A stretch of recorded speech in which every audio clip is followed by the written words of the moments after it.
Do you know the most terrifying sound when near death?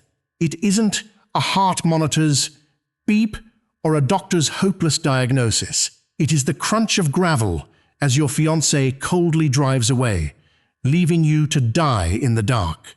I am Lucas Gruber, 38 years old. 2 years ago, I was lying paralyzed on an old bed in the suburbs of Tyrol, my whole body convulsing with a 104-degree fever and an infected heart that could stop forever at any moment. In the exact moment I was weakest, most desperate, and needed her the most, Clara, my fiancée, threw me a cold, calculating look, picked up her suitcase, and walked out the door to fall into the arms of a financial tycoon. She ruthlessly threw me away like a failed investment. But Clara made a fatal mistake. She didn't know that her cruel betrayal that day was the opening shot to an earth-shattering secret, an ironic rebirth from the ashes, and the quietest but most brutal revenge of karma about to strike right down on her life. What really happened after that car drove away? Before I uncover this whole dark truth, please hit like, subscribe to the channel, and leave a comment to let me know what makes you the most curious. In 2012, my life was torn apart by a harsh telephone ring in the middle of the night. It wasn't an ordinary call, but the sound of death. The A8 highway police called, their flat, emotionless voices announcing that my parents, Klaus and Maria Gruber, had died in a horrific crash on the way to Rosenheim. At an age where I should have been steady enough to shoulder the family burden, I should have been the man to step up and take over the 150-acre alpine dairy farm they left behind in the Tyrol suburbs. But I didn't do that. I cowardly ran away. Instead of facing my parents' portraits and the empty cow sheds, I chose to hide from the pain. With a university degree in hand, I rushed back to the bustling capital of Vienna, hiding behind the title of a financial risk analyst.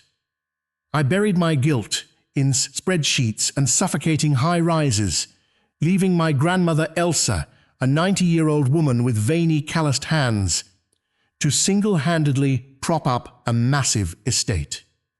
Occasionally, through brief phone calls, I heard her mention Sophie Wagner, the neighbor's daughter, who quietly came over to help her milk the cows and shoulder the fieldwork in my place. Sophie, at that time in my memory, was just a faint shadow, a muddy agricultural engineer I didn't care about at all. I was too busy chasing a much more glamorous illusion in Vienna. That was in 2015, when I met Clara Huber. Clara was the public relations director for a luxury hotel chain in the capital. She stepped into my life brilliantly like an expensive flower basket, proud, sharp, and always soaked in designer perfume. We rushed into each other with the passionate love of young people desperate to assert their status. In the spring of 2017, I proposed to her on top of Kallenberg Hill, under a perfect night sky looking down at the sparkling panoramic lights of Vienna. She said yes. But the exact moment the ring slid onto Clara's finger, I felt a massive dark shadow cast over our relationship. Sabine Huber, her mother. Sabine was a retired art gallery owner, a woman obsessed with fame who had upgraded her own life through a second marriage to a tycoon with a $60 million fortune. To her, love was a joke for children, while marriage was an investment contract that had to yield a profit. During dinner parties reeking of money, Sabine often looked at me from head to toe, evaluating me like an item on a shelf. Lucas, a financial expert like you, makes a decent income, but love doesn't pay the bills in Vienna. She once sneered, her sarcastic voice hissing through her teeth when I offered her a glass of wine. She tolerated my existence next to her daughter only because my income at that time was enough to put on a glamorous facade. But she constantly injected the venom of greed into Clara's head. reminding her every day that a man's value lies entirely in the thickness of his wallet and his ability to provide luxurious privileges. By the winter of 2019, the gilded cage in Vienna began to show its true form. The rent in the bustling Neubau district inflated to an insane degree, stripping us of $4,500 every month. We worked to exhaustion, dragging our broken bodies back to the apartment just to sleep. We were like two machines existing to show off to outsiders, not really living. Why don't we go back to Tyrol? I spoke up one sleepless night as we both lay staring at the ceiling in suffocating despair. The 150-acre farm is waiting for me. If we go back there, we will save $54,000 in rent every year. I won't have to work for anyone anymore. We can build a real estate for ourselves, something that belongs only to us. Clara hesitated at first, her eyes flashing with concern, but the prospect of a life without financial pressure convinced her. In May 2020, we packed our belongings and moved back to the Tyrol countryside. I foolishly believed that the fresh air of the Alps and a foundation of true values would wash away the urban calculations in her mind. I was wrong. The venom of vanity had seeped too deep into her blood. Just a few months later, when the fog of novelty faded, Clara's boredom became obvious. She hated the smell of fertilizer, hated the muddy boots, hated the melancholic silence of the suburbs. Instead of joining me and my grandmother to rebuild the farm, she locked herself in her room under the excuse of working remotely. And then the calls started. Those were hour-long phone calls with Sabine. I frequently heard whispers through the ajar door when walking down the hallway. Are you wasting your youth in that corner? He is just a broke farmer, Clara. You deserve a high-class life in Michelin restaurants, not to be buried here.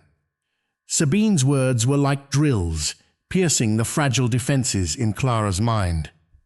Every time she stepped out of the room after a call, my fiancé's eyes looked at me with a bit more coldness, resentment, and distance.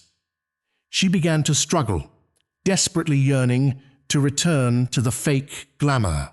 The most ironic thing was that right on this very farm, a quiet contrast was unfolding every day. Out there, on the lush green pastures, Sophie Wagner still appeared regularly. The quiet neighbor's agricultural engineer didn't say much, just silently helped my grandmother check the soil, monitor the dairy herd. Occasionally, I caught Sophie's steady gaze under the brim of her worn hat as she wiped the sweat from her forehead, a solidness, a strange, unconditional dedication, no complaints, no calculations. On one side was a fiancé, slowly turning into a stranger right in her own home. On the other was a quiet girl reaching out to hold on to what I had cowardly rejected. That contrast created an underlying conflict that tore at my mind every day. And then, destiny delivered a decisive blow to strip bare all the truths I always tried to avoid. December 2020. The cold of the Tyrol region cut through the skin. That evening, I was carrying bags of livestock feed into the barn when a sharp pain pierced my left chest like a knife. My vision went dark. I collapsed onto the cold snow, my body convulsing in a fierce fever that spiked to 40 degrees Celsius. Everything around me was blurry. My muscles ached as if being torn apart. When I woke up, the thick smell of antiseptic rushed straight into my brain. Head physician Felix Steiner was standing at the foot of the bed, his face showing a rare seriousness. "Mr. Gruber," he said in a deep voice, flipping through the medical record, "you have a severe case of viral myocarditis. You've lost 22 pounds in a short amount of time. Your heart is now so fragile and weak that any exertion, even the smallest, could cause permanent heart damage, or worse, leave you disabled for life." The death sentence hung over my head, cold and cruel. I lay paralyzed on the sickbed at home, IV lines wrapped around my body, every breath pulling a sharp pain in my chest. In the weakest, most panicked moment closest to the boundary of life and death for a man, I slowly turned my head sidways, desperately looking for a hand to hold, a warmth from the woman I had given an engagement ring. Clara was standing there in the corner of the room. But she didn't cry. She didn't rush over to grab my hand, didn't ask the doctor if there was any way to save me. She stood with her arms crossed over her chest, keeping a safe distance. I looked deep into her eyes, waiting for a look of concern. But no. Clara's eyes looked down at my ruined body, quiet and dry. That wasn't the compassionate look of a partner. It was the cold, sharp gaze of someone reevaluating an investment that had just reported a heavy loss. A naked, chilling calculation flashed through her head. The person lying on this bed is no longer of any use. And right at that second, as my heavy breathing echoed in the silent room, I knew the real nightmare of my life had just begun. That winter in the Tyrol region was long and cruel, but the biting cold outside could not compare to the chilling air that was slowly freezing my very bedroom. From a 38-year-old financial expert with so many ambitions, the viral myocarditis had drained me to the absolute core. In just a few short weeks, I lost 22 pounds. Over 10 kilograms of muscle just evaporated, leaving a skinny, haggard body sinking into the middle of a large mattress. I was completely bedridden, entirely stripped of my ability to work, having to maintain my life with labored, broken breaths. Dr. Felix Steiner was right. My heart was now as fragile as a pane of cracked glass, which could shatter and stop beating forever with just a single strained attempt to sit up. The boundary between life and death had never been so fragile. And right at that boundary, I craved to see the woman I loved holding my hand. But every time I struggled to open my eyes, Clara just stood there, keeping a safe distance from the sickbed, her arms crossed over her chest. Not a single tear, not a single comforting touch. Her designer perfume that used to intoxicate me was now lingering in a room reeking of medicine, creating a grotesque, freezing contrast. Instead of standing by to care for her dying fiancé, Clara spent her time on her phone. Through the wooden walls of the farm, during nights of delirious fever, I could still faintly hear her whispering back and forth with Sabine. Those calls were no longer complaints about the smell of fertilizer or mud. They had taken on a different tone, rushed, calculating, and full of pragmatism. You cannot bury your future in this rundown place, Clara. He is done. He is now just a penniless cripple. Sabine's voice hissed through the phone speaker, sharp as a razor, echoing into my eardrums. I have arranged everything. Maximilian von Weber, Senior Director of a private equity fund in Zurich. A man who can give you everything. You must leave that place immediately. I lay there, my chest tightening, not just because of the myocarditis. An invisible knife was slowly piercing through my chest, twisting every muscle fiber. They were openly dissecting the remainder of my life, like an expired commodity. To that mother and daughter, I was no longer Lukas Gruber, a man worthy of being loved. I was an investment project that had just officially declared bankruptcy, and they were quickly cutting their losses to redirect their capital to a new financial safe haven named Maximilian. February 2021. What had to come finally came. That morning, Clara walked into my room. She had applied careful makeup, wearing the expensive trench coat I had once bought for her on an anniversary. The sound of the wheels of her designer suitcase rolling heavily on the old wooden floor sounded like a hammer nailing a coffin shut. I have to go back to Vienna for a while, Clara said, her eyes avoiding mine to look out the window where the snowflakes were falling. There are some troubles at work I need to handle directly. My mother is also sick. I need to be by her side. She was lying, and she knew that I knew she was lying. But cowardice did not allow Clara to admit her own cruel nature. She picked up her suitcase and left, leaving me alone in the middle of a 150-acre farm without a single promise of a return date. The sound of the car engine starting, crunching on the gravel road, and then fading away, carried off the very last shred of my belief in what is called love. The days and months that followed were a pitch-black void. But in the absolute depths of loneliness, a strange thing happened. When I was left behind to die, another shadow began to quietly step into my life. Sophie Wagner. The neighbor's agricultural engineer did not appear with empty words of comfort or tears of pity. Sophie walked into my house every morning with mud-stained boots, bringing the earthy smell of fresh grass and the solidness of the Tyrol mountains. While Clara fled to luxurious restaurants in Zurich, it was Sophie's calloused hands that cooked every bowl of hot soup for me, readjusted my pillows so I could breathe easily, and carefully measured every dose of medicine, exactly according to Dr. Felix's prescription. Many nights waking up in the middle of a fever, I saw Sophie nodding off to sleep by the edge of the bed, her hands still holding my temperature logbook. Why did she do that? A girl with absolutely no obligation to me, why would she voluntarily shoulder such a ruined body? Sophie's unconditional dedication formed a massive question mark in my mind, a painful contrast to the woman to whom I had intended to give a wedding ring. Then the final fatal stab finally struck in April 2021. The phone rang. It was Clara. Her voice over the line was cold, crisp, exactly like how a human resources director announces the firing of an employee. "Lucas, we need to stop," she said without a single bit of hesitation. "I need my own space. I am sorry, but I cannot waste my youth waiting for a man who might never recover.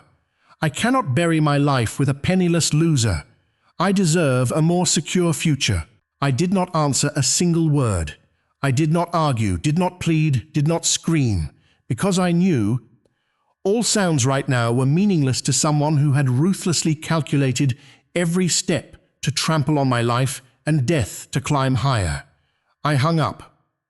By June 2021, all my messages, all my methods of communication were completely blocked by her.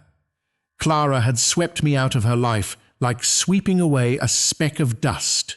That betrayal pushed me to the bottom of the abyss of collapse. I had lost everything, lost my health, lost my love, lost even the pride of a man. A blazing hot afternoon in July 2021. The doctor had allowed me to do extremely light movements. I painfully dragged each slow step out to the porch, dropping myself onto the worn wooden chair. My heart was cold, terrifyingly empty. The 150-acre farm before my eyes looked so desolate, so melancholic. Sophie was standing down in the yard, carrying a bucket of livestock feed. Sweat beaded on her forehead, the brim of her hat hiding half of her face flushed red from the sun. I looked at her, then looked back at my own bony, useless hands. Inferiority suffocated me. "Sophie," I raised my voice, the sound hoarse, broken. She stopped what she was doing, looking up at me. "Don't come here anymore," I said, trying to force my voice to be as cold and decisive as possible. "You should just leave. Don't waste your time and effort on me. Look at me. I am just a useless person, a piece of trash waiting to die. You have no obligation to bury your life here to clean up my ruins." I waited for her to nod, waited for her to put down the bucket and turn around to walk away exactly the way Clara had done. But Sophie did not leave. She put the feed bucket down on the grass, stepped up the wooden stairs, and came close to me. She did not look hurt or insulted at all. Under the worn hat brim Sophie's brown eyes looked straight into mine, quiet, deep, yet blazing with an unshakable resolve. "Lucas," her voice was warm, but steely. "Your family has treated mine well for the past 30 years. Your parents helped my family when we were at our most difficult. I don't do this out of pity for you. I do it because it is the right thing to do." She tilted her head, her eyes sharp as daggers, piercing through my shell of weakness. "You can choose to sit here, feeling sorry for yourself, and let the shadows of the betrayers kill you. Or you can stand up and prove to them how incredibly wrong they were. But listen closely to this. I don't plan on going anywhere." Having said that, Sophie turned her back and walked down to the yard, continuing to carry the feed bucket toward the cowshed, leaving me sitting stunned on the porch. The blazing sun of the Tyrol region breathed onto my face. Sophie's words, her fiery eyes, all of it was like a match thrown straight into the cold ashes in my chest. A small flame began to kindle, flaring up, burning away the cowardly despair. I gripped the armrests of the wooden chair, feeling the beating, albeit weak but incredibly stubborn, of my own heart. I looked out over the vast pastures, watched Sophie's steady back, and my teeth clenched tight. Clara wanted me to be a penniless, disabled loser. She wanted me to slowly die in abandonment. No, I put my hand over my left chest, the cold, sharp calculation of a financial risk expert starting to operate once again. I will not die here. The small flame kindled by Sophie's steady gaze that blazing afternoon completely burned away my cowardice and despair.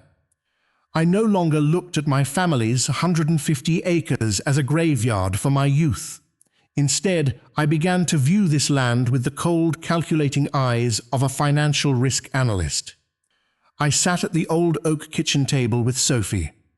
She spread out hand-drawn soil maps, analyzing every strip of grass and underground water source in the Alps. Meanwhile, I mapped out revenue spreadsheets, cash flow analyses, and shifts in the luxury consumer market. Clara had looked at this land and seen only mud and impoverished isolation, but Sophie saw life, and I saw an untapped gold mine. We didn't merely rebuild a farm, we ruthlessly and thoroughly restructured it. Using the savings from my years working in Vienna, I decided to change the entire business model. We sold the ordinary beef cattle and imported 45 purebred alpine dairy cows. We no longer milked them to sell wholesale to local stations for a cheap price. We aimed for the absolute apex of the food chain, producing high-end artisan cheese. Under Sophie's meticulous care, the herd produced milk of the finest quality. I applied all my logistic supply chain knowledge, boldly eliminating every middleman. Through tireless negotiation calls, I directly signed exclusive supply contracts with Michelin-starred restaurants and 5-star eco-resorts dedicated to the ultra-rich in Kitzbühel. We weren't selling cheese. We were selling a luxury lifestyle steeped in Tyrol heritage, and the profit margins were astronomical. By December 2021, exactly 1 year after my body had collapsed, I sat in the antiseptic-smelling clinic of Dr. Felix Steiner. He pressed his stethoscope to my chest for a long time, then lowered it and offered a rare smile.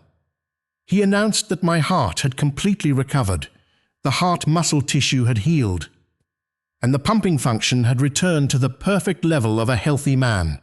The death sentence had been revoked. I wasn't a man waiting to die anymore. I had been reborn. And alongside the resurrection of my heartbeat, my financial empire officially exploded. Our artisan cheese brand quickly became a highly sought-after status symbol among the Austrian elite.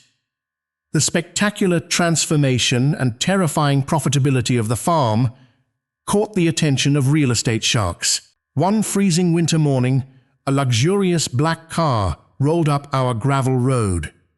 Two men in expensive suits stepped out, confidently placing an acquisition contract on my kitchen table. They wanted to buy the entire 150 acres and the cheese brand for $15,000. I sat with my arms crossed, calmly looking at the bold zeros printed on the crisp white paper. A deep sense of irony flashed through my mind. Clara had ruthlessly thrown me away like a scrap of paper simply because she feared poverty and dreaded caring for a cripple. Yet, it was her exact, cruel decision that had inadvertently untied me, giving me the space, the absolute fury, and the motivation to create precisely a $15 million empire. I didn't sell. I coldly folded the contract and locked it deep inside my desk drawer. It became a secret trump card, a silent testament to the true value I held. While my empire planted deep and solid roots in the Tyrol Mountains, the glamorous life Clara had always craved in Zurich was already beginning to fracture. Through brief, hesitant messages from Lena Pickler, our mutual friend, I gradually pieced together the true picture of my former fiancé's life. Maximilian von Weber wasn't a savior. He was a private equity predator, a man who treated marriage exactly like a corporate merger. Before the wedding, Max had forced Clara to sign a ruthless and extremely strict prenuptial agreement. Clara was allowed to step into a multi-million-dollar penthouse and wear designer clothes, but she didn't truly own anything. To men like Max, Clara was merely a piece of jewelry for display, and like all jewelry, her value would depreciate over time. The arguments, the coldness, and the signs of Max's infidelity had already begun to surface. In March 2022, the final boundary connecting me to the past gently closed. My grandmother Elsa passed away peacefully in her sleep at the age of 89. That morning, I found her resting peacefully in bed, her face radiating absolute contentment. Beside her pillow was a sealed envelope with my name on it.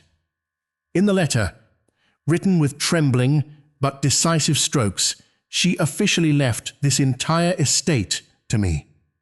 But it was the final paragraph of the letter that made my nose sting. She wrote that she was incredibly proud of the man I had become, but she left me one final command.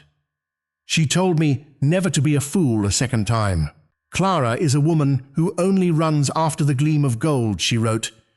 But Sophie is the woman willing to dig through the mud with you to find the gold. Sophie is the true precious gem of this land. Never let her slip from your grasp. I didn't need her to repeat it twice. My love for Sophie had sprouted and taken root as deeply and firmly as the ancient oak trees on this land. It wasn't a love built on toxic calculations, manipulation, or the vain pursuit of fame. It was a profound connection, an absolute healing forged from the boundary of life and death, from sweat, and from a dedication that demanded no return. June 2022 arrived with a crystal-clear blue sky, not a single cloud over the Alps. It was a month of extreme contrasts, a perfect symphony of fate. At a supremely luxurious hotel in Zurich, Clara finally got her dream wedding with the tycoon Maximilian. A wedding reeking of money, a glamorous but hollow performance, surrounded by cold investors and probing eyes. Clara walked in an expensive silk wedding dress, completely unaware that she was smilingly locking herself into an emotional and financial slaughterhouse. At that exact same time, hundreds of miles away from Zurich, I stepped out onto the old wooden porch of the farm. Right at this spot, 1 year ago, I had sat like a soulless corpse, weakly advising Sophie to leave me. Sophie was standing there, smiling as she brushed dry dirt from her jeans, her entire body bathed in the brilliant golden sunlight of the late afternoon. I walked closer, knelt on one knee on the rough wooden floor, and took an elegant wedding ring from my pocket. I didn't promise her a fake urban fairy tale. I offered her my life, a fully healed heart, and a $15,000,000 empire that we had built together with our own hands. Sophie looked at me, her deep brown eyes welling with tears, and she nodded in agreement instantly, without a single second of hesitation. 2 paths of fate were permanently nailed down that day. Clara had sold her soul for a gilded cage that was about to crash down, while I had traded a toxic illusion for the most solid haven of my life. Karma had officially been activated, and I knew with ultimate, chilling certainty that Clara's time bomb was counting down, and the day it would shatter into pieces was imminent. While I was building a solid foundation in the Tyrol Mountains with Sophie by my side, Clara was discovering the fragile reality of her gilded cage in Zurich. I learned about her spectacular downfall not through dramatic confrontations, but through quiet, hesitant text messages from our mutual friend, Lena Pickler.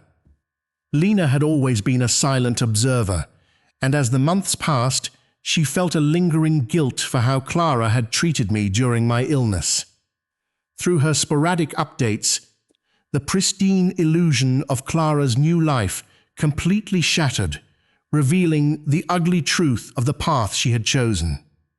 I read those messages sitting at my sturdy oak table, feeling no anger or vindictiveness, only the cold, precise validation of a risk analyst watching a bad investment inevitably collapse. Maximilian von Weber, the high-powered private equity director, who was supposed to be Clara's ultimate financial savior, turned out to be exactly the kind of predator I knew he was. Their marriage was never a true partnership of love, trust, or mutual respect. It was a 14-month corporate merger, and Clara was merely a depreciating asset on his balance sheet. Lena told me that Max had started blatantly cheating on Clara less than a year after their extravagant wedding. He did not even try to hide his indiscretions from her or their elite social circle in Switzerland. For a ruthless man who managed billions of dollars and commanded absolute obedience from everyone around him, fidelity was just a poor investment strategy that he had no intention of maintaining. When Clara finally confronted him about his blatant infidelity, she learned the true, devastating cost of trading her soul for financial security. The ruthless prenuptial agreement that her mother, Sabine, had pushed her to sign was activated like a trapdoor beneath her feet. Clara was unceremoniously kicked out of the multi-million-dollar penthouse she had grown to love. The designer clothes, the luxury cars, the elite status, none of it belonged to her anymore. Because of the strict legal clauses she had eagerly agreed to in her blind pursuit of wealth, Clara was thrown out onto the cold streets of Zurich with a meager divorce settlement of exactly $12,000. In the ruthless world of high finance, she had been thoroughly liquidated and discarded without a second thought. But the most poetic justice of all came from her own mother. Sabine, the woman who had relentlessly poisoned Clara's mind against me, the woman who measured human worth strictly by bank account, balances, and social prestige, turned her back on her own daughter. When Clara returned to Vienna, seeking a safe refuge and a shoulder to cry on, Sabine locked the door. Clara had lost her wealthy husband, and therefore lost her value in her mother's calculating eyes. She was now a failed investment, a social embarrassment that Sabine refused to subsidize or acknowledge.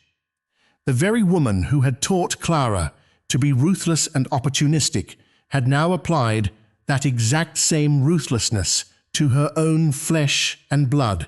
Stripped of her wealth, her pride, and her manipulative family, Clara hit rock bottom. She was completely, utterly alone in a world she thought she had effortlessly conquered, and in that terrifying isolation, her panicked mind desperately searched for a lifeline to pull her out of the wreckage. She remembered the man she had abandoned in a feverish, paralyzed state. She remembered the quiet, isolated 150-acre farm in the Tyrol suburbs. In her delusional desperation, she convinced herself that I was still sitting there, sick, lonely, and broken, just waiting for her to return and save me from my misery.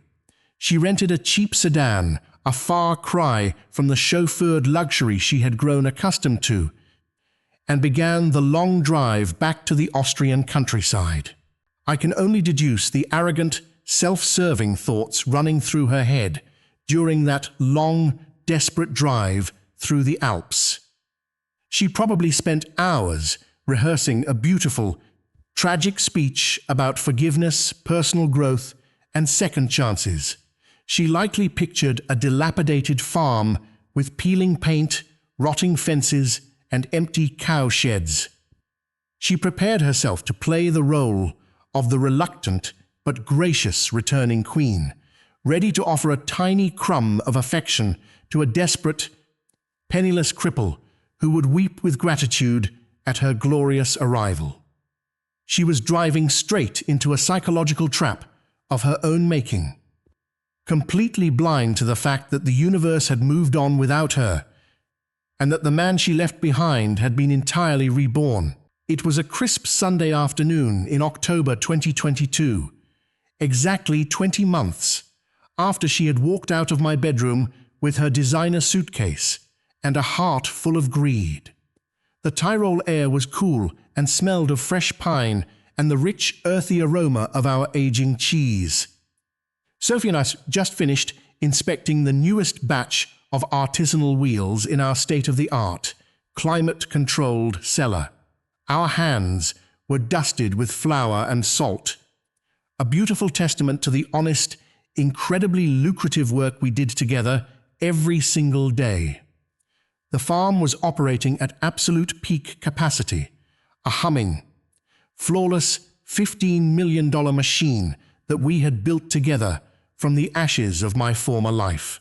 We were standing side by side, perfectly aligned in business and in love, completely unaware that a ghost from my past was rapidly approaching our gates. I was standing near the main workshop doors, wiping my hands on a clean towel, taking in the serene beauty of the mountains, when I heard a sound that I had not heard in almost 2 years. The slow, hesitant crunch of tires rolling over the gravel driveway broke the peaceful silence of the afternoon. I looked up, expecting to see a delivery truck or perhaps one of our upscale restaurant clients arriving for a private tasting tour. Instead, a dusty, cheap rental sedan crawled up the path and came to a stop near the main farmhouse. The engine sputtered pathetically before it finally died. The driver's side door slowly opened, creaking in the quiet autumn air. Clara stepped out into the golden sunlight. She looked nothing like the radiant, arrogant PR director who had coldly left me to die in a feverish sweat. She was pale, haggard, and visibly exhausted, wearing a wrinkled sweater and carrying the heavy, desperate energy of a woman who had lost absolutely everything she once valued. She kept her head down for a long moment, gathering her breath, likely preparing her facial expressions to deliver the grand, pitiful apology she had rehearsed for hours on the road. Then she slowly lifted her head and actually looked at her surroundings. I stood perfectly still in the shadow of the workshop and watched her entire reality collapse in real time. She froze, her breath catching visibly in her throat. Her eyes widened in absolute, paralyzing shock as she took in the magnificent scene before her. She did not see the rotting, abandoned farm she had eagerly envisioned. She saw a spectacularly renovated, multi-million-dollar agricultural estate. She saw the pristine, modernized barns equipped with the latest technology. She saw our 45 purebred alpine dairy cows grazing peacefully on the lush, meticulously managed pastures. She saw the gleaming delivery vans bearing our premium artisanal cheese logo, preparing to ship exclusive, high-priced products to the wealthiest resorts in Kitzbühel. She had come seeking a broken man in a graveyard, but she had walked directly into an empire.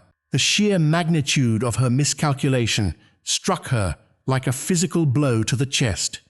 Her shoulders slumped instantly, and her hands began to tremble uncontrollably as the absolute reality of my $15 million revenge washed over her in a suffocating wave.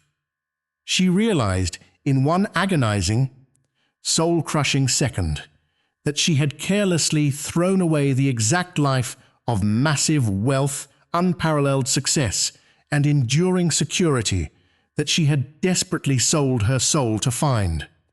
She was staring at the exact kingdom she had always wanted, knowing she had permanently forfeited her crown for a cheap, temporary illusion. I dropped the towel onto a nearby wooden barrel. I stepped out from the cool shadow of the workshop and walked slowly toward the gravel driveway. The sound of my heavy leather boots crunching against the stones echoed with absolute, chilling authority in the silent, tense air. Clara slowly turned her head toward the noise, her face a mask of complete devastation and profound regret. For the first time in 20 long, transformative months, her eyes locked directly onto mine. I stopped a few feet away from her, letting the heavy silence stretch across the gravel courtyard. For 20 long months, I had wondered exactly what this specific moment would feel like. In the darkest, most agonizing days of my illness, when I was lying paralyzed on a cheap mattress with a fever burning through my brain, I had vividly imagined screaming at her. I had pictured myself demanding to know how any human being could be so incredibly cruel to someone they supposedly loved. But standing there right now, under the pristine, clear blue sky of the Tyrol Mountains, looking directly at the woman who had coldly left me to die, I felt absolutely no anger. I felt no bitterness, no sorrow, and no desire for closure. I felt nothing but a profound, chilling, and absolute indifference. Clara looked completely broken, a mere shadow of the woman I used to know.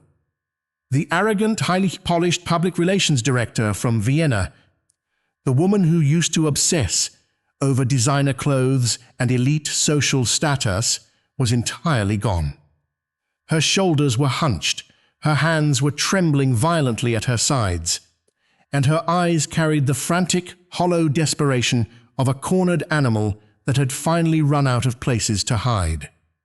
She looked around the property, her gaze darting frantically from the pristine, modernized dairy barns to the state-of-the-art cheese workshop, and finally to the lush green pastures where our prize cattle grazed. I watched the devastating realization wash over her pale face.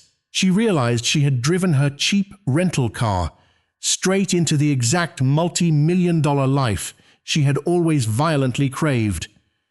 But she was standing on the outside looking in. She took a hesitant, unsteady step toward me.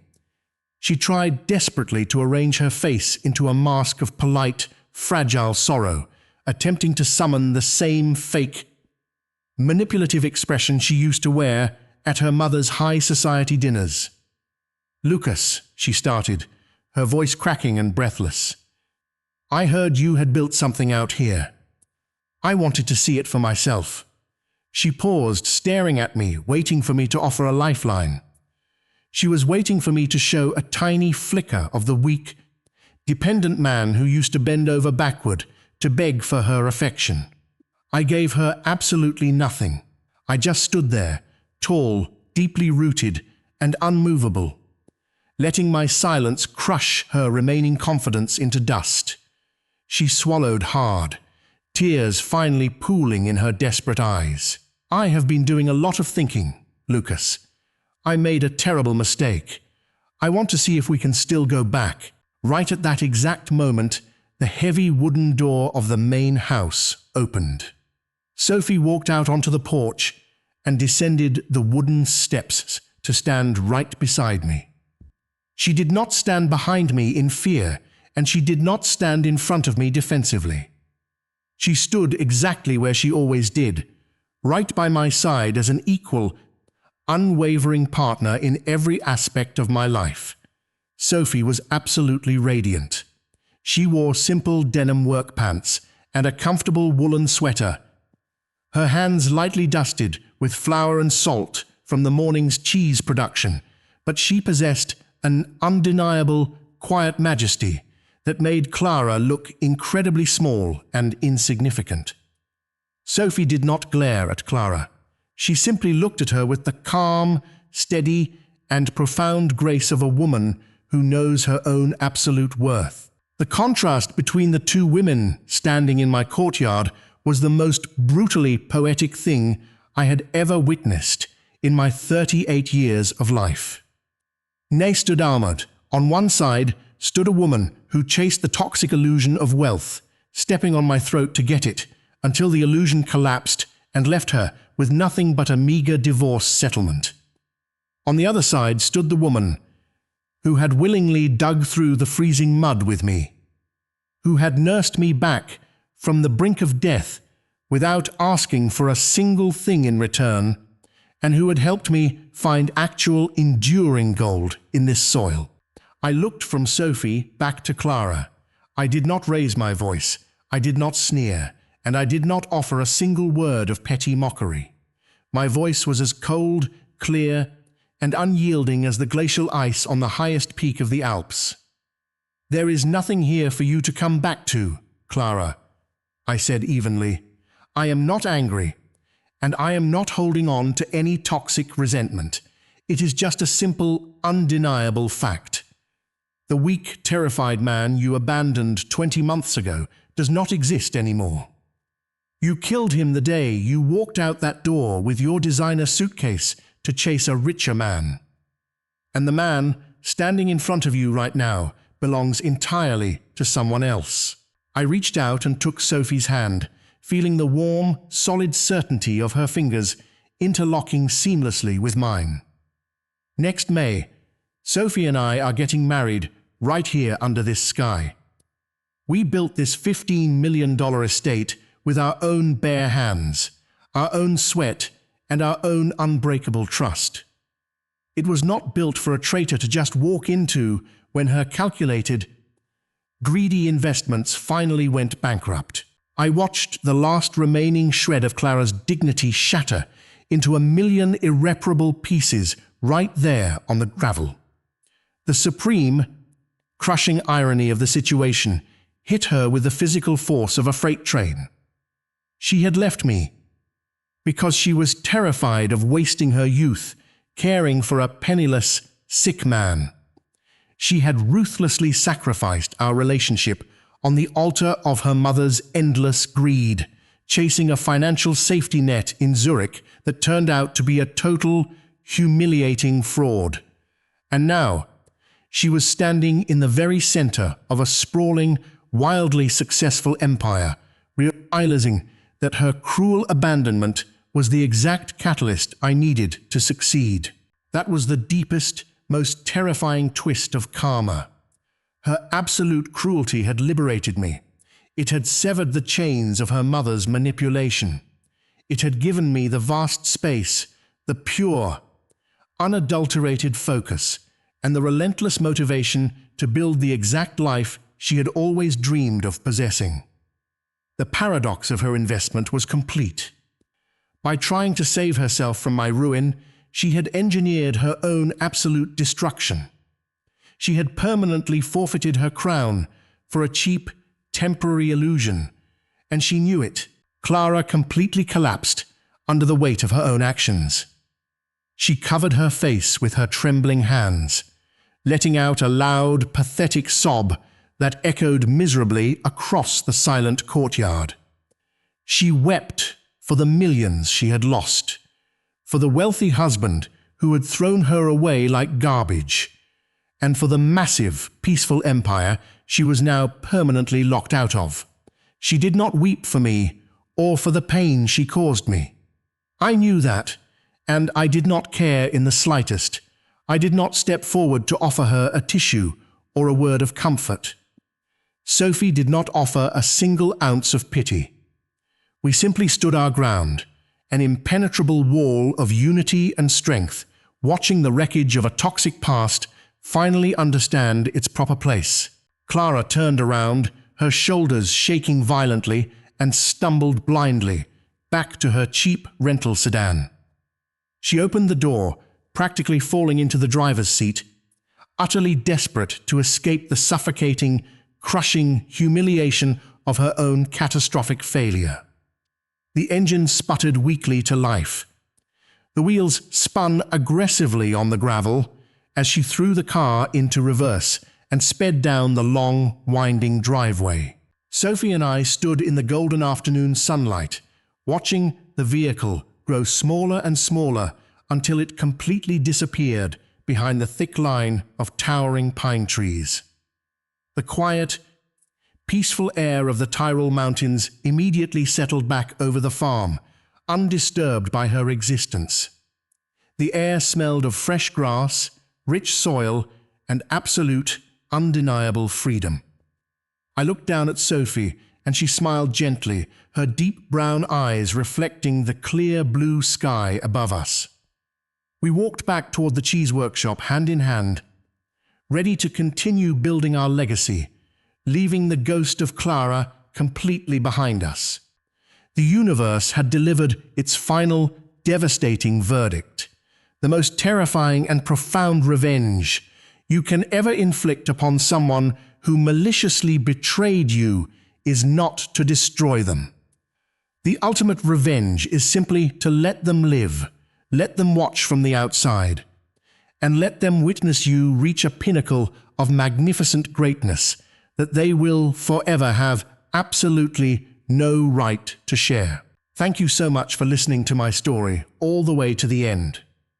If this journey of deep betrayal, hard-fought survival, and ultimate silent justice resonated with you today, please hit the like button and subscribe to the channel so we can continue bringing you more powerful, real-life stories.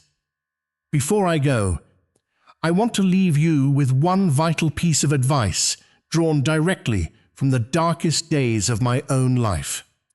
When someone clearly shows you that they only value you for what you can financially or socially provide, believe them immediately and let them walk away. Do not beg them to stay. Their departure is not a tragedy. It is the absolute clearing of toxic debris so you can lay the solid foundation for your own magnificent empire. Trust your own strength.